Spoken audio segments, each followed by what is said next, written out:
Hello friends, అందరికీ నమస్కారం. 80 kgs నుంచి 53 కేజెస్కి తగ్గాను. మిల్లెట్స్ తింటూ యోగా చేస్తూ. ఇప్పుడు అధోముఖ శ్వానాసనం ఎలా చేయాలో నేర్చుకుందాం.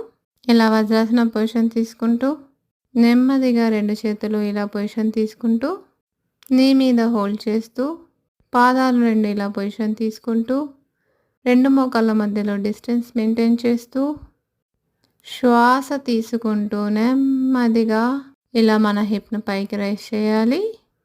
ఇప్పుడు ఇక్కడ మీకు ఏం ఆల్ఫాబెట్ కనిపిస్తుంది చెప్పుకోండి చూద్దాం. ఏంటబ్బా ఈ పజిల్ అనుకుంటున్నారా? ఆన్సర్ కోసం వీడియో స్కిప్ అవ్వకుండా చివరి వరకు చూడండి. ఈ వీడియోని మీ ఫ్రెండ్స్తో కూడా షేర్ చేయండి. కాళ్ళు స్ట్రైట్గా ఉంచుకోవడం కష్టంగా ఉందనుకున్న వాళ్ళు ఇలా కొంచెం బెండ్ చేస్తూ కూడా పొజిషన్ తీసుకోవచ్చు. ఈ ఆసన స్థితిలో మెడను కిందికి వంచకుండా 2 చేతులకు ఇరువైపులా పొజిషన్ తీసుకోవాలి. ఇప్పుడు ఎక్సేల్ చేస్తూ రిలాక్స్ అవుతూ వజ్రాసన పొజిషన్లో కూర్చుంటున్నాము. ఈ అధోముఖ శ్వానాసన చేయడం వల్ల బెనిఫిట్స్ ఏంటో తెలుసుకుందాం. తలను ముందుకు వంచుతూ చేస్తున్నాం కాబట్టి మన అప్పర్ బాడీకి బ్రెయిన్కి బ్లడ్ సర్క్యులేషన్ బాగా జరుగుతుంది. స్ట్రెస్ లెవెల్స్ తగ్గుతాయి. మన వెన్నెముక బాగా స్ట్రెచ్ అవుతుంది కాబట్టి బ్యాక్ పెయిన్ తగ్గుతుంది.